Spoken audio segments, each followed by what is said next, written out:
Welcome to The Secret Witch Show, the podcast providing a safe and alchemical altar space of conversations which help powerful women escape a half-hearted, spiritless society and rediscover the freedom of living a wildly magical life. Every other week, we explore how to cast aside the wounds of shame, guilt, and fear connected with fully being yourself, so you can grant yourself permission to stop hiding, ground soulfully back into your body, illuminate your whole soul desires, tend your soul, rediscover and reclaim your powerful gifts, express your magic, and manifest your wildest alchemy. There's no better place to become who your heart longs to be. This is where we will guide you into liberation. I'm your host, Nicole Barton, and I'm so excited to dive in.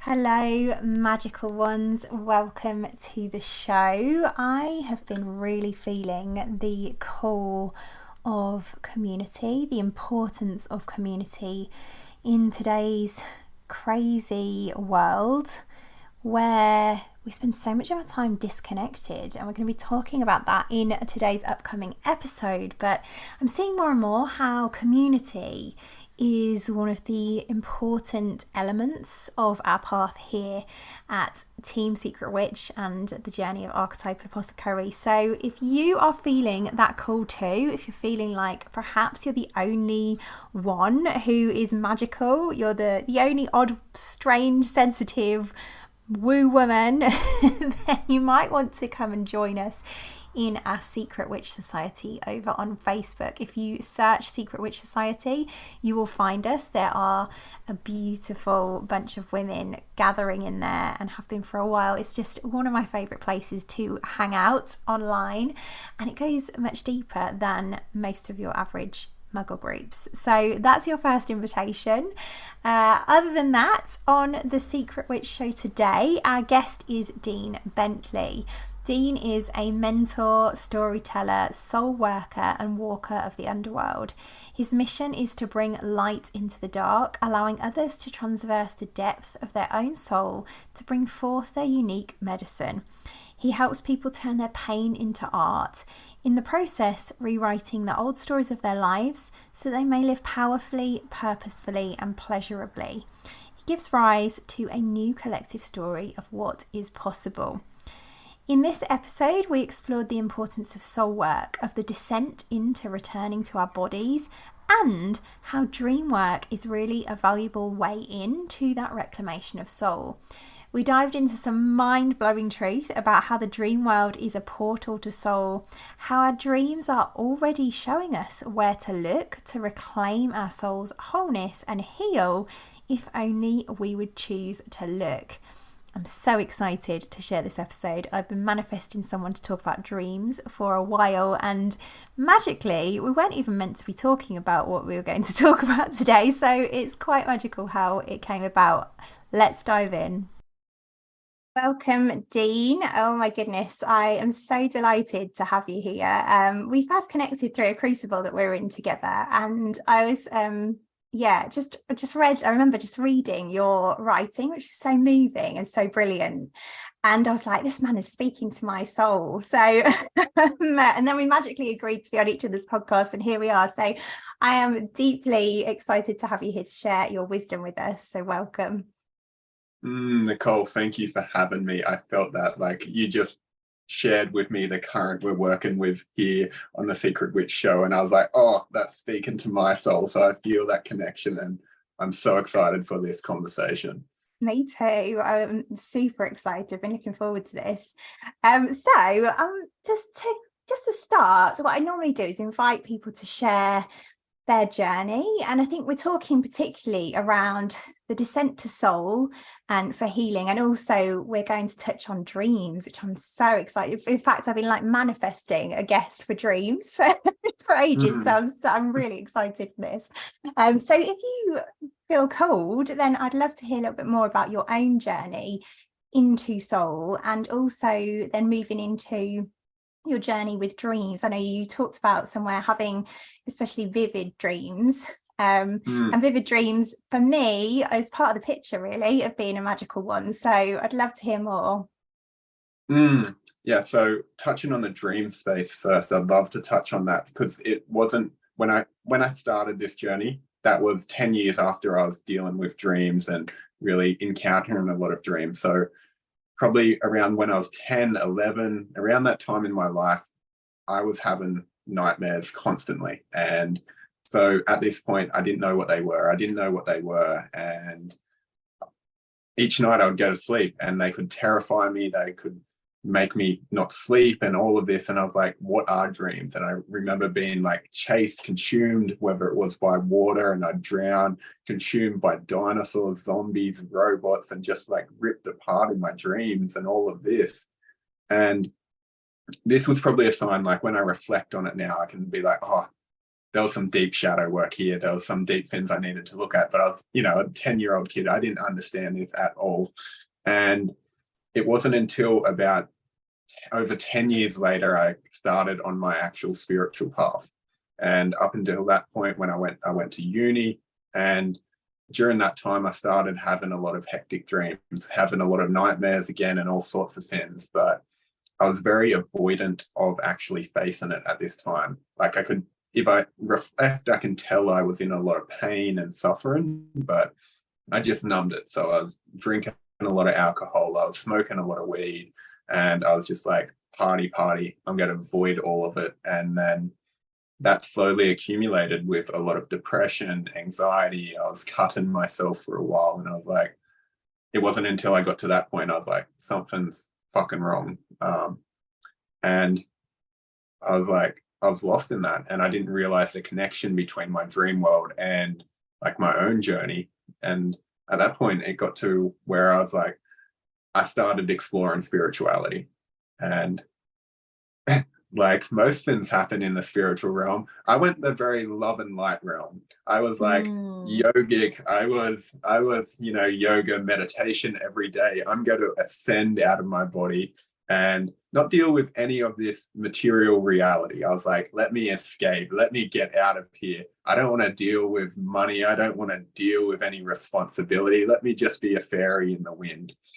And that was like the start of my journey. I was like very in that love and light. And it was beautiful because I got to explore different realities, a lot of the upper realms, but I was disconnected. I was dissociative. And if you listen to this, you might be familiar. There's this point where the world calls us down, where it's like, I'm fucking going to grab you by the throat and force you down into this world. And that was what it was for me. I was traveling at the time. I was trying to escape. And I call it the feminine. She wouldn't let me. She wouldn't let me run off into the fairy and the fae and all of that. She was like, get into this world. Stop running, basically. And in that point, I just got slammed for probably a couple years where it just grabbed me. And I started this downward descent, which for me is a journey into soul, into who I was. It wasn't like, oh, I'm just all one. It was like, Dean, who the fuck are you? You're just being a little flow boy of not caring who you are. And my journey started then, when it, like, in a new way, where it just pulled me down and like, look at yourself. Like, are you who you've been? No, you're bypassing everything. You're not expressing your anger. You have no boundaries. You just try and love everyone and you don't confront anyone. Have a look at this because you're hurting. And that was really when the descent started for me. And like, it was the time I hired my first coach. I got my first shamanic teacher, and I sat in my first men's circle. And this was one of the moments where I had to face my pain. I'd been in therapy before that, but I hadn't admitted to anyone, even my therapist or anything, the pain I was in. And I sat in a circle of men, and I looked around, and one of the things that came up was just share where we're at. And it was just very real. And I just let all of this pour out of me. I was like, I'm at this point where I could think about killing myself. And it fucking broke me. It cracked me open. And for me, that was a turning point in my journey where I actually began on a different journey, where I recognized I had to face my pain. I had to go down into myself. And I feel like there's different initiations in this world, and that was the second initiation for me of like, oh, I'm in pain. I didn't even know that before. I didn't even admit that. I knew it, but I didn't admit it. And that point was where it's like, oh, my heart's breaking because I don't know how to defend myself. I don't know how to set boundaries. I don't know how to be me. And that's really when the descent started for me. That is so gorgeous, and there's so many similar threads with my own journey in that. So I'm just feeling where to go, but I'm really getting a sense of this thing that we talked about just before we jumped on, actually, of like how pain can kind of crack us open. But what I loved first and foremost before we go into that was this piece around love and likes. I think that's particularly relatable for where many of the women who walk this path are. Potentially they've been on this kind of spiritual ascension journey. And I know this is very much my own experience too. It's almost like there's a journey that we have to take, and it's like we have this first initiation. I love that you called it like the second initiation. It's like we have this first initiation, and that kind of like awakens us to something more. It's like, oh, there's this like greater natural intelligence, this universal spirit that, and like you go off in this like high, like, whoa, yeah, let's go and bypass everything that's going on. It's all good. And then all of a sudden you have this second initiation that you thought you'd like healed everything. And all of a sudden you're like back in your body, like, oh shit. That didn't actually work actually as we thought. So I wonder if you could speak a little bit more to that, because I think that's really valuable for where our women are at. Yeah, and I see it very much in that first initiation. It was the opening. I discovered a whole new realm. Like before this, I wasn't spiritual at all. Like for background, I come from an engineering degree. Like when I was depressed, I was studying engineering, so I was very logical, rational. This is the way it is, scientific worldview. And then like I opened to this spirituality of like, oh, there's more. Like I did it. The first experience was through mushrooms, and it blew my world open. And I was like, oh my God, there's so much. There's God, there's light, there's like synchronicity, these connections. Oh, I can just flow, I can let go, I can release and be a little bit of a hippie. Like I turned into one. I lived in my car. I traveled the east coast of Australia and just lived out of the back of my car. And it was beautiful. It was a great experience. But in it, I didn't feel truly here in my body. Like I felt very ethereal. It was, things would happen and I would live outside of them. And it wouldn't be in this world. I'd be like, oh, that person did that. It doesn't affect me because I'm above that. And in a way, it made me detached from this world rather than in this world. Like my connections, I didn't have any actual depth in connection because it was like, oh, none of this matters. We're all one. And a lot of that bypass of I don't really care because it just all flows. And like for me, when I think back to that time, it makes sense. I didn't really connect with anyone because I was no one. I didn't have a personality. I didn't have an identity that was true to my own, or I didn't assert it. There was one, but I was too scared. I didn't want an ego, which was my fear. I had to be bigger than my ego. I couldn't let that control me. And in that, what I noticed under it, there was a lot of resentment. There was a lot of anger, frustration, because actually I was really angry at the world. I was really angry that I couldn't have the sense of freedom that I was trying to get through spirituality. I was angry that I felt walked over. I was angry that people didn't notice me, that I had to think I had to be someone that I wasn't, that I was this good boy spiritual guy, and I still wasn't living the way that I wanted because I was trying to have a covert contract with spirituality. If I live good, if I do all the right things according to the spiritual rules, then I'll get everything I want. And inside I was like, fuck you, world. Like, fuck you. You're not giving me what I want. You're not doing anything for me. So, and there was a lot of that anger, resentment. And it's interesting. I loved how you talked a bit about another way of numbing, because I think that's, again, my own experience. It's like there's still this part of us that doesn't see our personal power, or not our personal power, but like our soul will, our capacity to choose to create life in a more magical, soul-led way. And I think there's something in that around, like, when we don't see our power, we end up numbing, whether it's by, you know, the way that we do it in the first place, which is like, you know, drugs, alcohol, work, whatever it is that it looks like for us, food.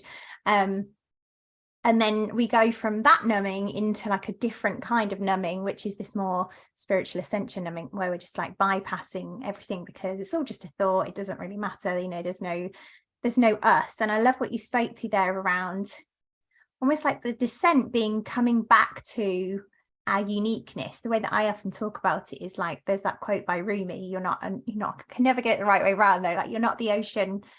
You're not a drop in the ocean, you're the ocean in a drop. And it's like, for me, the first part of that is ascension. The second part of that is the descent. It's like we're coming back into this like unique expression. And it's like a co-creation. It's like that part of the path wasn't unnecessary, like it was needed because it's both, if that makes sense. Yeah, I feel that so deeply. I know without that first stage of ascension, I wouldn't have been able to come to a point where I could like meet my shadow with love. I would have just been like, judgment, shame, like, let's shut that shit down to actually avoid that. And I think it's often the case. Like, if we look at Icarus, the story of Icarus, you know, he flew too close to the sun and his wings got burnt and he fell to the earth.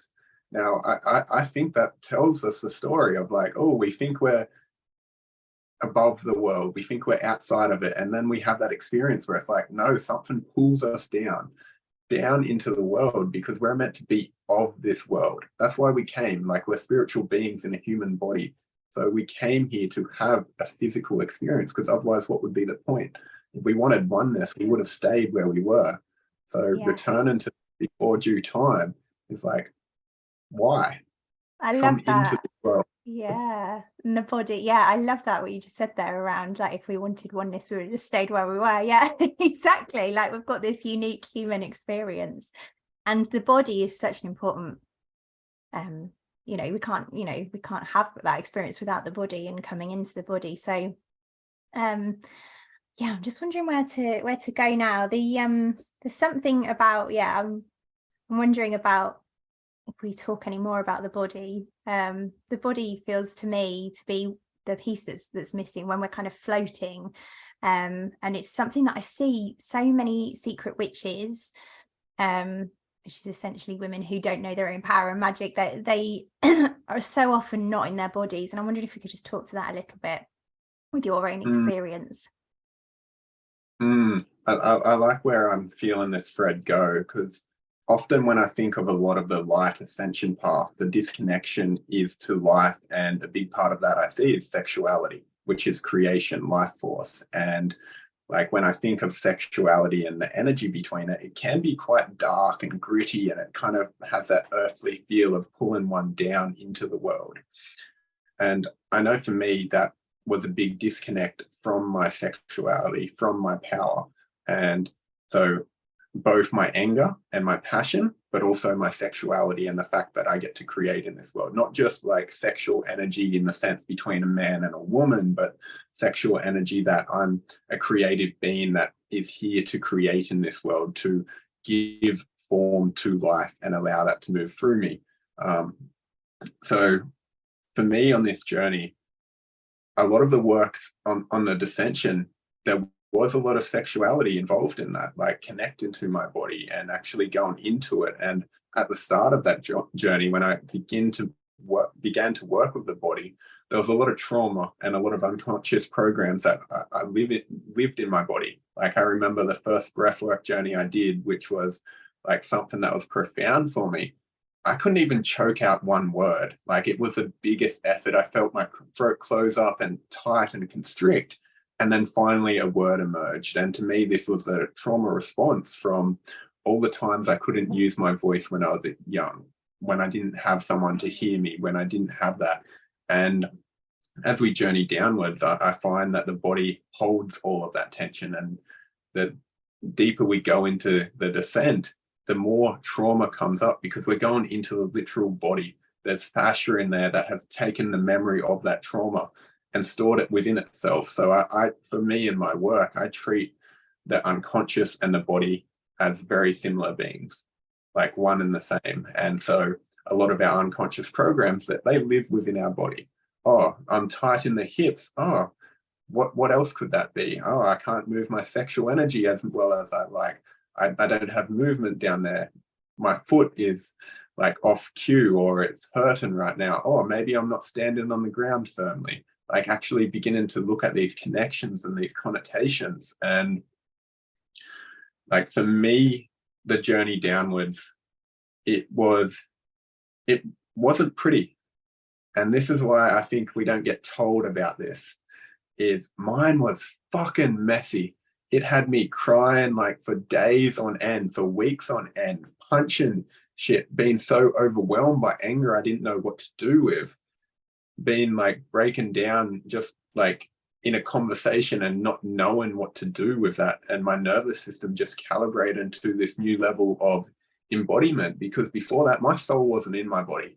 It didn't know what it felt like to be in here. And the way I see that process is all that tension that I stored, all the trauma, it was holding me out of my body. And so when I started to do this work, that tension had to be released. And so that could come out as grief, it could come out as anger, but there had to be a way for that energy to move outside my body so my soul could actually come in. So all of my spirit could come into the body. And this is what I think a lot of people like about the ascension path. It looks pretty. It is pretty. But then there's this dark, grotesque energy that can come in when we start to descend, because, oh shit, now we have to look at the pain from our childhood.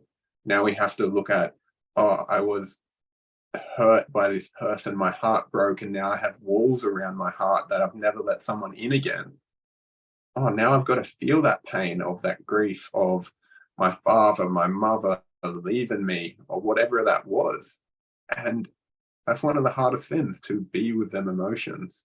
Yeah, I really feel that as you're sharing that, and the vulnerability in that as well is touching my heart. There's yeah, I so hear you on the sense of like relief in ascension as well. I think it's also something that we arrive to after being in our human, which also probably doesn't feel that pretty. So it's like, it's such a relief.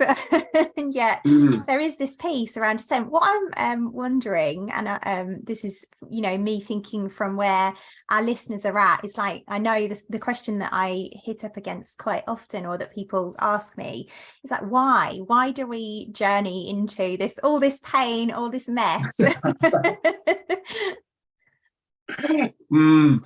Oh God, this question. I'm like, sometimes I ask myself jokingly, and I also know how much I love it. Now I get to a point where my soul's like, oh my God, so much pain. Oh, I'm evolving. There's this little part of me that even in the depths of it's like, I love this. And for me, a big part of why I desire to do this, and why I think anyone does, is what I was speaking to before, that our body is blocked until we go through that. And we can't bring through like our soul, our uniqueness, while that is held in place. And for me, it's like, I want to bring all of myself into this world, because I know that's when I get to live the life that is meant for me. My model of the world is that each person that came here has a unique purpose that is suited for them. There's an ecological niche that they fit into, like that their soul's destined for within this web of the world. And to really live that, we've got to be willing to bring as much of our soul into this world. And that's when our desires, that's when our life that we truly want gets created, because now we're living from a place of soul. Now we're living in alignment with the soul of the world. And it's like, oh, I have this place for you. I gave you these desires that you wanted. And so when you live in alignment with soul, you actually discover that you're living in alignment with the world. And so you get everything you want. Yeah. And maybe you didn't know you wanted. Yeah, I love that. Yeah, because how could you know if you're not in your body, right? But there's so much in that, and that so relates to my own model and view of how I see the world with I mean, I tend to talk in like archetypal remedies, and I know you work with archetypes as well, but for me it's like we're born this kind of unique expression of soul, and we all each have these experiences to live out, and within those is our gold and our medicine for both ourselves and for others. And we have these layers of wounding that we kind of have to journey through, and which when we go into that messy part we can heal. And it occurs to me that there's lots of reasons why it's beneficial to to go into that and heal, because for me, my own journey was very much like, if we ignore our bodies, there's also like manifestations and expressions of sickness that come about when we're not living in that alignment. And so, and also just that kind of, the more we go into our bodies and live from soul, the closer we are to our truth. And I think that's something that our women particularly resonate with as well, is what you're sharing there around that. I would love to go into dreams now, because I know we set the intention to talk a little bit about those, and that was a big part of your story as well, around the vivid dreams, and almost like, feels like what you're saying there is they were kind of like a way into that work of dissension. So I wonder if you could speak a little bit more to that. So with dreams, I view them, well, one part of them as representations of our unconscious mind, and a way for us to access it. So not all dreams, I do believe we can access different realities and different reality tunnels through our dreams. And at times it is a representation of our unconscious. And so when I look back at them dreams, often what I consider them dreams to be was to be consumed by the feminine. That was just a fly on my got screen. A little moth. Yeah, we've been joined by a moth. What's the symbolism of a moth? We could go into that. So when I go back to them dreams and I look at them, it was like, I was consumed. Often it was being drowned by water. This has been a recurring theme for me throughout my life, up until like the last few years where I really went into the descent path. And when I look back at that, to me, water is very feminine. It's like, and there was a lot of repression of me within my own femininity and my unconscious before I decided to go down this descent path. And in that so during my ascent path, I didn't mention this at the time, but there was about 6 months where I had thought I might be a woman, and I like went completely opposite pole. I was trying to connect to my masculine, and the universe just swung me right into my feminine to connect to a new way of myself. And that's when I got all emotional. And it was during this time a lot of the drowning stopped, and it was because I was connected to my femininity, and it was pulling me down. And a lot of this was my fear of being consumed by the feminine, by being consumed by the feminine, which related back to a mother wound, because at the time my mum, I felt her as over controlling, and there was a lot of enmeshment between us. So in my dreams, I could see, when I reflect on them, that, this was showing me my shadow, my fear, in a symbolic way. So when I work with dreams now, when I look at them, I'm like, there's a story playing out here, and we need to look at the language of the story. So dreams don't speak in, this is a bottle and this is a cup. No, what does the cup mean? It might be the chalice. So the chalice could be representations of the divine feminine and pouring forth her love into you, and you can drink from the holy nectar of the Holy Grail. So that could be a representation of, say, a cup in a dream. But the thing with dreams is that they're both influenced by the collective unconscious and the individual unconscious. So there's big archetypal themes that we can study to have a look at them and be like, this is where you get your dream books. You have this, so it means that. And this is where the collective unconscious is applied to the individual unconscious. But often the individual unconscious is quite different. So for me, around water, there was a lot of fear. There was a lot of like negative associations. But for someone else, they might feel really peaceful around water and really content. And I still have a fear of like wide oceans today. So that for me is really alive. But for other people, they might just feel really peace and calm in the ocean.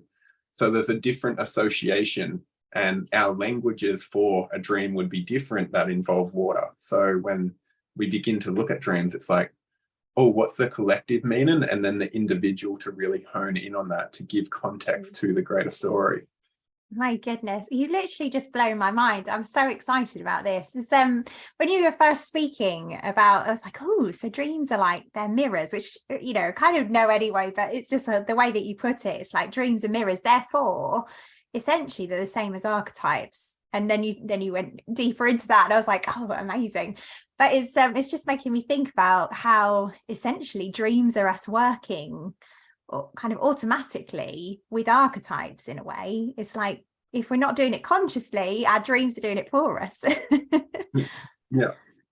Wow. Yeah. And so that's something to consider. Like I see dreams and the conscious waking world, they're kind of trying to work together. And at times they don't know how to work together and they kind of miss each other. And this is where dream work comes in, where we actively work with dreams and bring consciousness to dream work. We're helping our unconscious meet itself so it can dissolve the tension within, because often dreams are trying to resolve something within us. They're trying to show us something or resolve any tension within us, or just reveal something once we move through that. So when we start working with them actively, we get to see more. We get to be like, oh, that unconscious, there was a conflict in my dream and it didn't know how to solve it. So I can work with that in my waking life to solve the dream, which then also solves it in the conscious life as well. So it's this on and on effect. I love this. So essentially, our night selves are doing our soul work for us. We're just ignoring it. Which is, of course, how everything goes. It's like there's this deeper part of us that's already kind of working in this way. And I guess the invitation then is to start to make dream work more conscious, and work with it so that we can consciously reclaim these parts of us that are already kind of in our night self and trying to do that work. So yeah, that's kind of blown my mind. And it's like there's a part of us that wants to heal, essentially. Like as much as we are scared of that journey, if we're having these dreams and these vivid dreams, which many magical women do, it's like they're calling us into this work. And that's what I see. Like in Greek mythology, in the Greek times, they had what was called the daemon. And this was basically a guide that would guide people back to themselves, to connect to soul, to connect to the truth of who they are. And, you know, that each civilization had its own version of this. If it's your higher self, if it's your genius from Roman times, like whatever it was. But it was this basically guide that wanted us to live true to our path. And I see dreams as a guide for that. It's sending messages to us to be like, hey, have a look at this, consider this, bring awareness to this fact. And once we begin to learn that language, it opens up so many possibilities. What I'm wondering is, I'm thinking if I was a listener, I'd be like, okay, cool, that's like mind-blowing in and of itself, but like, how do we begin to do this? How do we begin to work more consciously with our dreams?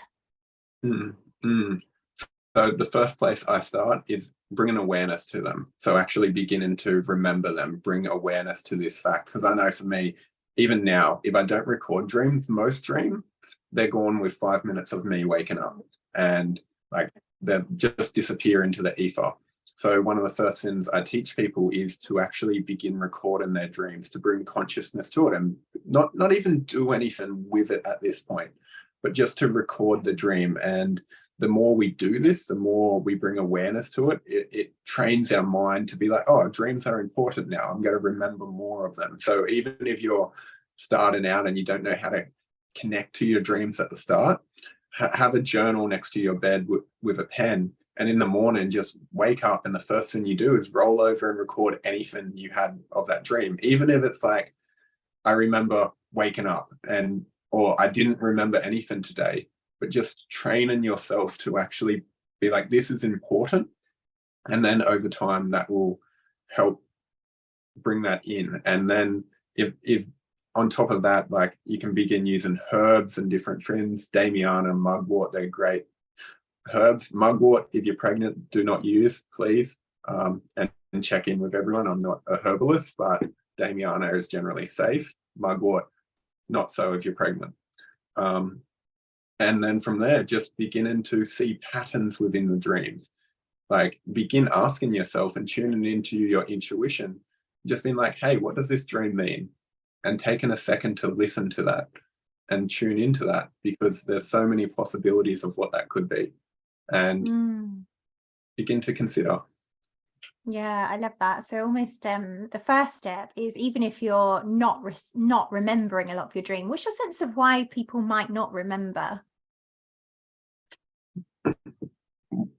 That was a question of why they might not remember. Yeah, what's your sense of why people may not remember their dreams? Like if they're just starting out in the path. So I'm thinking of personal experience where I've tried to go into remembering my dreams, and is there like a shadow that's keeping us from from seeing what we're actually what's wanting to be seen? So I find there's cycles for me with dreams even now. So sometimes dreams are really intense, dependent in where I'm at in the cycle of my life. So that's something to bring in. When I'm in more of a stage of peace and everything's flowing, there may be less dreams, or maybe they're less revealing to me. And then there might be an important one with a message from something. But I can often find when things are calmer for me, I dream less. But also if I'm overly stressed, dreams don't happen. So I find there's a medium ground where it's like, oh, I've got some internal things moving, I'm changing, and dreams are coming up in that.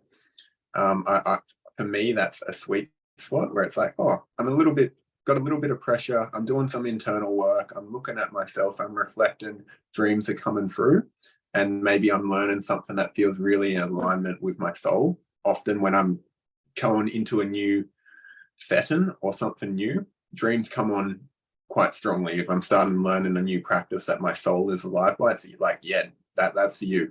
Keep doing that thing. And then different things like that we consume can limit them. So weed, for one, will basically knock out a lot of people's dreams. It shuts down. If you're not in REM sleep often, that can also be a fact. So the quality of your sleep can also determine this, and there could be other factors as well.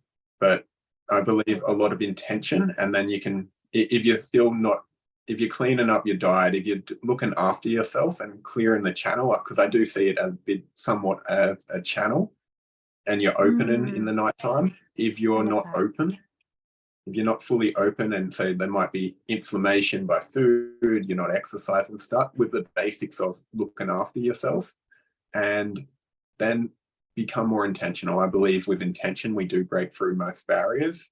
And Love that you shared that. more... I love that piece about intention. One of the things that I often invite my one-to-one clients into is like a practice of calling in our night self more intentionally to have to work with. So maybe just doing like a little ritual before you go to sleep, calling in like what you specifically want guidance on as well in your dreams. I'm wondering what you feel about that. Yeah, I believe intention carries a long way. So even for me, the intention of not being on my phone right before bed, any screen, that can help tremendously. And then having a practice where I drop in with myself, if there's specific things I'm asking guidance for, I do find that can be powerful. For myself, though, I tend to find dreams come in when I really need them. I'm not too much myself in the practice of help me with this. I probably could, and test. I do believe that would be powerful. I just haven't done it much myself, because I just have this trust with dreams where if I need them, or I'm like, show me something, or I need to be shown something, they kind of punch me in the face. But if you're wanting to work intentionally with them, it's probably a great place to start. Gorgeous. So, and then you would recommend the piece around just journaling on and recording on what has been revealed, and then looking, essentially what I heard you say was looking for the kind of key themes that are coming out in the dreams. Yeah. So begin to consider the key themes, any patterns that are playing out, and also look for the symbology of certain things. So this can be where it gets a little bit of confusion in, and I don't know exactly how I do this. I've just always been good at it myself. But, you know, if it's a car, oh, it probably doesn't mean an actual car. Maybe it's a vehicle. Maybe you're on a journey. Maybe like what's a metaphorical representation of what that could mean for your unconscious. And so things like that, of considering outside of the box of the logical.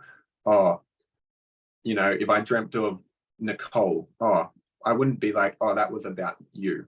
How I would work with that dream is, okay, what does Nicole represent to me? And then I'd consider that, oh, we've had this chat, you know, there's a lot of soul alignment, representation of the divine feminine, and also the aspect of the darkness that we're talking about here. So I'd start to consider, oh, what does all that mean in my unconscious? So instead of being like, what's the direct meaning? What's the sideways or the metaphorical or the symbolic meaning of that? And even people, because I take people as projections of ourselves in dreams. And like, oh, what does that represent of myself within the dream? I love that. So some questions there around like, what does it symbolize? What does it represent? What does it mean for me? And I think that's a gorgeous point, because so often women will give away their power to something else telling them what their dream means, when actually the invitation is to really go inwards and be like, what does this mean for me? Because I think it's trying to guide us. They're like a guide, really. You've just reminded me, as I was talking, as you were talking, sorry, about a dream situation that I had that was really interesting. I had a guide who we used to go back and forth, and the one night, I can't remember, I hadn't told her anything, but I'd asked for some guidance, and she had gone to sleep and I'd gone to sleep. And when we woke up, and I can't remember what it was now, but there was she had asked me a question in her dream, and I had answered it in my dream. And I literally messaged her. I was like, I don't know why, but it was about a remedy, because I obviously work with archetypal remedies. And I said, I don't know why, but this remedy came through for me last night. And she said, oh, I had asked you a question about what remedy, in my dream, I asked you a question about what remedy this situation was. And so she had asked me the question, like, what remedy is it? And my night self had answered her. I was like, that is amazing. It just shows you the power of our dream state that we just don't, you know, in the mundane world, we just ignore. Mm-hmm. And I've heard many stories of like similar like this. I know a lot of people more in the shamanic space. I've talked to shamans as well, and they're like, yeah, I travel at night. I go visit people, loved ones, family. I go to deliver messages. And for me, it makes sense that once we are able to have more control, and like this is where we're going into lucid dreaming. And I've only experienced this once in my life, and it was fucking incredible. But once we actually tap into that power of having that level of control and awareness of our unconscious, and that link between our unconscious and the collective unconscious, it makes sense that we're able to go across time and space to connect with other people, beings, and share information. Oh, it's so gorgeous. I wonder if we could talk a bit to lucid dreaming, actually, and what that is, and how people work with that. So this isn't my area. Like I'll frame this straight up. I know about it. I try to work with it, and it's only just starting to drop in for me. So I want to frame that for full transparency beforehand. But when people speak of lucid dreaming, it's the ability to control our dream state and control ourselves within the dream. And so my experience of this, I just started flying all over the place. I was like, cool, I have control. I can jump as high as I want. I can fly, and having full consciousness of this and the feeling of this as well. Like I felt like I was in another reality where all of it was possible, but I was also aware that this was a dream, that this wasn't my waking reality. So I was aware of all of this, and I've been listening to dream stuff lately because I've got the Dream Temple coming up this weekend, and a lot of the practices are to train ourselves to see if we're awake or if we're asleep. And because in that dream state, we don't know we're in the dream until we wake up. Like for me, that's a feeling. I wake up and I'm like, oh my God, I was asleep sometimes. And that was a dream, even though I look back and there was like flying cars or something ridiculous. And it's like, of course that was a dream. But people can train themselves to wake themselves in their dream without waking themselves. And there's different ways to do this. You can wake up in the middle of the night, have an alarm after 5 hours, and then go back to sleep, and you're probably more likely to go into a hypnagogic state, which is more of that waken lucidity. And hypnosis can be a great start for that as well. But it's to train ourselves to not wake in our dream, but wake ourselves up in our dream, to then give the gift of control and awareness within that state. That's really interesting. As you share that, I'm realizing I also had a hypnagogic dream once, and it was like a really dark one, so it just reminded me of that experience as well. But yeah, so interesting. I love this.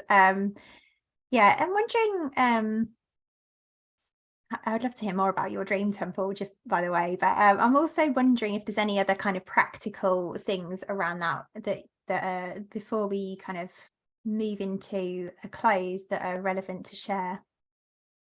Around the lucid dreaming, or around the dreams around dreams in general? For me, it comes back to bringing awareness to it and clearing our channel. Like that is ultimately, and the intention. That's where I would start. If I wanted to learn about dreams, if I wanted to start to have dreams, I would firstly set the intention. I would get the journal, I'd get the pen, put it next to my bed. Some people, I've got mugwort. Yeah, I've got mugwort to my bed right now. I've got a mugwort tree outside. That's great. You can put it under the pillow to help with astral travel. Like that's what it's known for. And you may be like, that's ridiculous, but give it a go and see what happens. Like, just I'm laughing because I'm laughing because I remember I got invited to drink mugwort tea before I went to bed once, and I remember just being mind blown at the dreams that I had after it, and I was like, oh, this actually works. This is yeah. And I think bringing that openness of just like, I'm curious here, I'm going to try it, okay, let's go, it is so powerful. Just allowing yourself to explore with no expectations and having fun with it, being like, oh, what can I learn? Like that curiosity, I think, is a powerful strategy to approach anything we're new to with. And it's something I bring myself back to. Can I just be curious about this? Can I just be in wonderment of the possibilities? Maybe I'll dream, maybe I won't, but what am I going to see? What am I going to have happen? And then just, if it doesn't work, try again, and like see what does make you dream. See when you sleep well, are you sleeping well? And just bring more of this in as well. I love that so much. I'm thinking about where secret witches might be who are listening to this, and some of them might be like, oh, this is just a bit weird for me to to go into. What would you say to people who fear being seen as weird if they engage in this sort of practice? I would encourage the weird. For full transparency, I think we need to embrace the weird. And if it feels edgy, like just see where the edge is for you that you're willing to meet, and go to that edge. So you don't have to jump off right away. Just go look at the edge, see where that is for you. Maybe if you're new to this kind of work and you're like, oh, I don't want to go get all the herbs and that feels too woo-woo right now. Maybe just try the journal and like start there. That doesn't feel too woo-woo. If you just wake up, you can record your feelings of how that was for you, like how you sleep or something else. And it doesn't have to be that, but find the edge that you're willing to meet right now and start there. And then the other thing is, if people do have dreams that are dark and scary, how would you suggest that they kind of journey with that? Like if it does bring up, say, trauma or anything like that needs to be journeyed with, do you have any kind of advice on how to hold themselves through that? So it depends on where a person is. If they feel capable of holding themselves in it, I would suggest sitting with that dream for longer. So sometimes when I work with dreams, I'm not trying to look for a solution. I'm not trying to look to know what it means, but the dreams, when they elicit an emotional response, they are creating a psychic change within ourselves. So if I feel a lot of tension in my body from the dream and frustration and all of that, oh, there's something for me to go into, a feeling or something I need to work through. So it's by starting to sit with that, if we're in a regulated state, if we're in a state where we know how to deal with our own trauma responses without going too deeply into them. And if you don't feel you're up to that point, find someone who can hold space for you. Find someone you feel safe with, that you can share, that you can reflect, and just have an open space where it's like, hey, I was really scared of this. This came up. It triggered this. Like, have a space where you can talk to someone and they can perhaps guide you if they're familiar with dream work, or they don't even need to be. But as long as they can hold space for you to express what's alive for you. Gorgeous. Yeah, that feels deeply true to me, and of my experience personally, it's been so rich to have a guide of some kind, and I know my women also feel that too. I think it's such a beauty of the work that we do, and like you say, that who you're talking to earlier around, like the way that the ancients would have done that in, I think, I can't remember which was it, the ancient Greeks that you talked about earlier? As well as Egyptian. For the dreams or for the other things? The guides, the ones that had guides. There's just a magic in that. I'm just seeing if there's anything else that I wanted to ask you. I think the other question that came to mind is almost this sense of the shadow of dreams in and of its own right. It's like when I think about dreaming, I think about like almost that kind of soft maiden energy of like opening to our heart's dreams as well, our heart's deeper desires. And I think a lot of that can be revealed through dreams as well. And there's almost a sense of that being wrong in society, or lazy or selfish. And I'm wondering if we could just speak to that before we complete.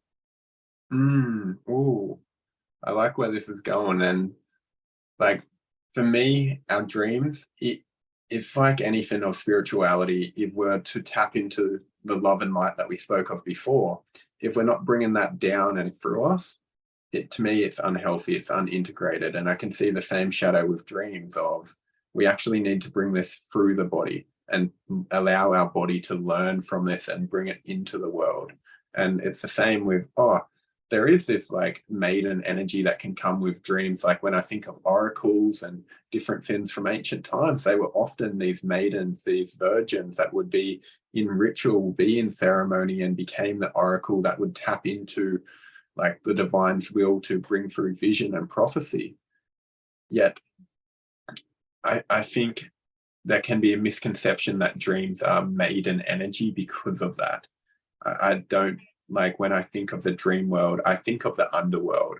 I think like we're going into the dark depths of the rawness of humanity. And especially in our world where there can be an aversion to the darkness, often our dreams do take us there. So for me, the shadow is probably more on the avoidance spectrum of moving away from it. And if you're willing to go into it and actually work with them, and I mean work with them, I don't mean just like, oh, that was a cool dream, I'm going to go off now, but like sit with it, see what that dream means, see what it represents.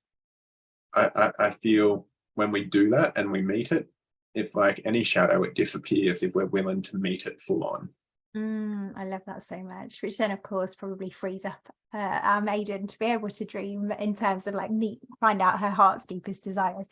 I love that. When you say work with it, I'm just curious to dive into that a little bit more, because I know we've talked about pulling out the themes, but I'm wondering if there's a piece here around like if something is triggering for us in a dream, like what that actually means, because I think there's something there around when we say working with it, like what is it bringing up for us and what is there to be seen in that. I'm wondering if you could speak any more to that just before we complete.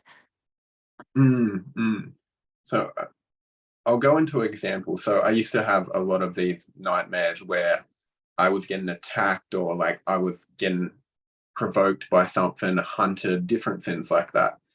And there was an evening where I went to a dark masculine workshop. And this was about integrating the beast, the warrior, like bringing a bit of that fuck energy, who's willing to penetrate the world. And that night was one of the first nights. These nights changed. So in that, I started to be hunted. I started to be like similar to what it played out before. But in that dream, I turned around and I faced my attacker. I was willing to meet it.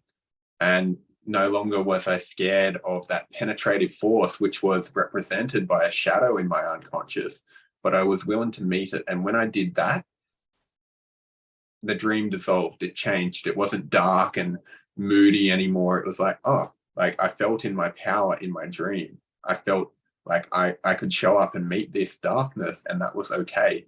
And the terror dissolved, the fear dissolved. So when I say work with these dreams, what I mean is taking the themes, and this could be through a ritual act. So we can create like an intuitive ceremony around this of being like, oh, like I could see darkness in that. I was afraid of darkness. So what was that darkness? Maybe it was a wild woman. If these women are new to this, maybe they've got like a crone in the background that's kind of scary to them, and they don't know how to be with that. So what they could do is do a like self ritual of calling in their crone and connect into that energy in the wakened state to actually embody that. So no longer that they're pushing it away, because what happens when someone pushes it away, it shows up in their unconscious. And this is what's happened, and this is what happened with me. I was pushing that dark masculine energy away because I didn't feel safe around it. But by embracing it, bringing it in, I was able to meet that in my dream world, and the terror dissolve. So if we see that where it's something like that, it's like, cool, what is that energy that maybe I'm afraid of? And how could I bring that into myself to meet it? And then allow that tension to dissolve within ourselves. So that might just be sitting in, if it was for me back in the dark masculine, what would it feel like? And I could just sit in this. What would it feel like if I was to be assertive, like over dominant? Because that's the fear underneath it of why I rejected it. What would it be like to be over controlling with a woman, and just meet that parts of myself that come up in that? Like feel the contractions, feel the fear of I'm not allowed that. And also maybe some embodiment around what it means to be in that energy. So that might be looking like showing that aggressive, expressing that in some way, shape, or form, so that I learned that it's okay in a safe environment. Oh, that's gorgeous. So I guess what I'm hearing in that is like meeting the fear and being in some kind of embodiment practice to journey that through the body. Yeah. Gorgeous.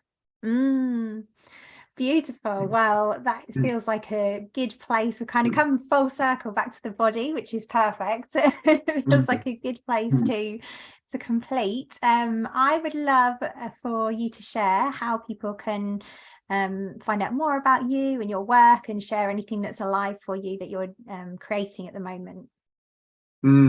Thank you, Nicole. So if anyone wants to find me, the best place to go is my Instagram, the Dean Bentley. And I'll ask that you chuck that in the show notes if possible. And that's where I share a lot of my work. At the moment, I'm launching Men of Magic, which is a program for men to explore their more magical aspects, and for the leaders and visionaries that are willing to really step into the next stage of purpose in their life and create from going within, knowing that when they show up for themselves, they show up for the world.